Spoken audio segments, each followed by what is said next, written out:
নমস্কার, আমার নতুন একটি ব্লগে আপনাদের সবাইকে স্বাগত। তো কেমন আছেন বন্ধুরা? আজকে তো সানডে, তো সকালবেলা আমি কি ব্রেকফাস্ট করেছি সেটাই আপনাদের সঙ্গে শেয়ার করব। সানডেটা তো একটু আসলে কি সবাই রিল্যাক্স মোডে থাকে, যে অনেক কাজ জমে থাকে, এগুলো সব জমে থাকা কাজগুলো সারাই করব। এই জন্য চট জলদি যেটা বানানো যায় সেরকম আমি একটা ব্রেকফাস্ট করব আজকে। তো আমি এখানে আটা মেখে নিচ্ছি, সঙ্গে একটু জোয়ান দিয়ে দিয়েছি, একটু নুন দিয়েছি, একটু উষ্ণ গরম জল দিয়ে আমি এগুলোকে মেখে রেখে দেবো। তারপর আমি একটু করব আর কি। আজকে ত্রিকোণা যে পরোটা হয় এগুলো করব, আর কুমড়োর ছক্কা বানাবো ভেবেছি আজকে সকালবেলাটা। আগেও করেছি আমি অনেকবার, সেটা আমাকে প্রথম শিখিয়েছিল আমার ভাসুরজি মাম্পি। তো ও খুব ভালো বানায় এটা, তো ওর থেকে আমি শিখেছি। খুব সোজা রান্না, সেরকম কোনো বাহাদুরি নেই, আপনারা হয়তো অনেকেই করেন। তা আমি আমারটা আপনাদের সঙ্গে শেয়ার করছি। আর কথা বলতে বলতে কাজ করছি, তো এই জন্য কাজটাও খুব তাড়াতাড়ি হয়ে যায়, আমার বেশি ক্লান্তি লাগে না। সকালবেলা উঠেই তো অনেক কাজ থাকে না, সানডেতে একটা দিন ছুটির দিন পাওয়া যায়। ঘুম থেকে উঠে কাপড়ও ধুয়ে দিয়েছি। তো ভাবছি আজকে একটু কুমড়ো ছক্কা আর করবো, ত্রিকোণা করে পরোটা ভাজবো। কেন কি সকালবেলা আসলে কার ভাল লাগে বলুন? ঘুম থেকে উঠি এত কাটাকুটি করতে, এত বাটাবাটি করতে। এই জন্য চট জলদি যেটা বানানো যায় সেটাই আমি করব। আরামায়েশ করে পরিবারের লোকদের সঙ্গে খেতে পারবেন, বসে গল্প করতে পারবেন, সারাটা সপ্তাহের জমানো গল্পগুলো একসঙ্গে বসে করবেন। এতে কি আসলে সময় পাওয়া যায় না তো মনের কথাগুলো বলবার, তো নিজের ফ্যামিলির সঙ্গে বসে বসে একটু, ওর বাবা থাকতে ওর বাবার সঙ্গে আমি গল্প করে করে করতাম। এই যে আমি কেটে নিয়েছি এখানে আলু ছোট ছোট করে ডুমো ডুমো করে, আর এখানে ছোলা ভিজিয়ে নিয়েছি। কুমড়ো আর আলু একদম সমান সমান করে চোখো চোখো করে কেটে নিয়েছি।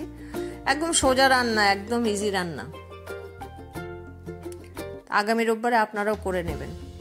আর বলছি কি, এই যে সবাই আমাকে করছেন, দেখছেন আমার ভিডিওগুলো, আমার তো খুব আনন্দ হচ্ছে, খুব খুশি হচ্ছে আমি। মাঝে মাঝে একটু কমেন্ট করবেন, লাইক করবেন, একটু সাবস্ক্রাইব করে দিলে আরও খুশি হব। জানি আমাকে খুশি করে আপনাদের কি লাভ বলুন, তবু একটু খুশি যদি কাউকে দেওয়া যায়, সেরকম তো কিচ্ছু নয়, তাহলে ক্ষতিই বা কি বলুন। আলুগুলো একটু শক্ত, এই জন্য আলুগুলো আগে ভেজে নেব, তারপর কুমড়ো তো নরম, তাড়াতাড়ি হয়েই যাবে। একদম ইজিয়েস্ট রান্না, সেরকম কোনো কিছুই নয়। একটু নুন হলুদ দেব, আর একটু জিরে গুঁড়ো দেব, আর এখানে একটু মিষ্টি দেব, আর আদা আর কাঁচা লঙ্কা একটু থেতো করে দিয়ে দেব। সেরকম কিচ্ছু না, সোজা রান্না, ঝটপট হয়ে যাবে। খেতে খেতে একটু গল্প করবেন। আসলে সকালবেলা উঠে কাপড় ধুয়েছি, তারপর উঠে গাছগুলোর মধ্যে জল দিয়েছি, এদিক ওদিক দেখি, পরিবেশটা দেখি। গেটে দাঁড়ালে বা ছাদ থেকে ওর সঙ্গে একটু কুশল বিনিময় করা যায়। প্রতিদিন তো ভোরবেলা উঠে ছুটতে থাকি সবাই, আমি একা নয়, সবাই ছুটতে থাকি না, এই কাজ সেই কাজ, কাজ কাজ কাজ।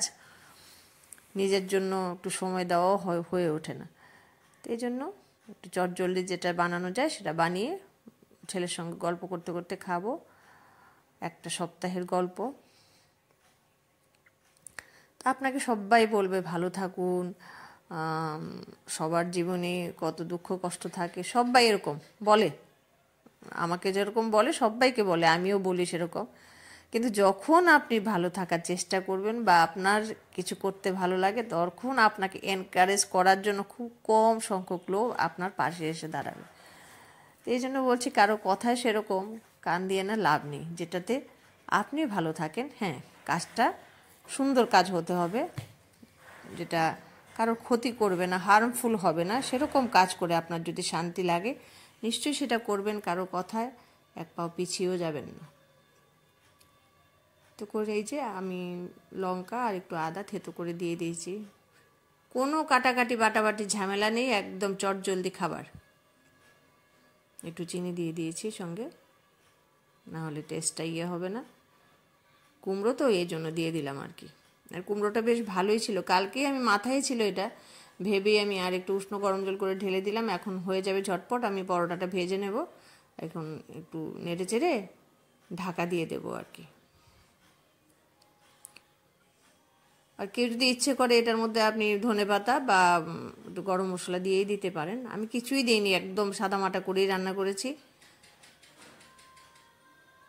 পরোটাগুলো ভেজে নিয়েছি ত্রিকোণা ত্রিকোণা করে। ফাঁকে ফাঁকেই আমি বেলছিলাম, সবটা তো আর করা হয়নি, ছবি তোলা হয়নি, এই জন্য আর কি। আমি আটা দিয়ে করেছি, কিন্তু এখানে কোনো ময়দা টয়দা নেই, আর আজওয়াইন দিয়েছি, হজম হয়ে যাবে, সেরকম প্রবলেম হবে না। আপনার যদি বাগান করতে ভাল লাগে বাগান করতে পারেন, গান করতে ইচ্ছে করলে গান করতে পারেন। আর একটা বয়সে এসে গেছি আমরা, সেখানে একটু নিজের মতো করে ভালো থাকার চেষ্টা করতেই হবে। সময়টাকে তো পাল্টানো যাবে না, যেরকম সময় এসেছে, যখন যার প্রত্যেকের জীবনের গতিবিধি সব আলাদা, সব স্থির করা আছে, তো সুতরাং এগুলি মাথায় রেখেই চলতে হবে, কিছু করার নেই। তবু যেটুকু ভালো থাকা যায়, কারোর ক্ষতি না করে। বাহ, হয়ে গেল, একদম মাখো মাখো হয়েছে, সুন্দর হয়েছে।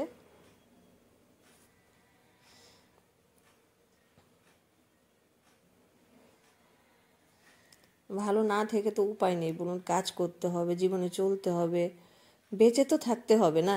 এই জন্যই একটু নিজের মতো করে, যেটাতে ভালো লাগে, যেটাতে খুশি লাগে, সেরমভাবে চলা আমি তো মনে করি উচিত। পেছন দিকে টানার পৃথিবীতে অনেক লোক রয়ে গেছে, কিচ্ছু করার নেই। আর যারা এরকম বলে, এরকম বলার জন্য লোক সারা জীবনে থাকবেও, এখনও আছে, চলবে। আমি খাবার বেড়ে দিয়েছি সকাল সকাল।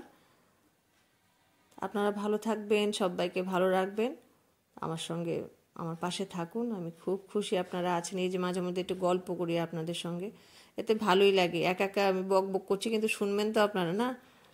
তো সবাইকে ভালো রাখুন, টাটা।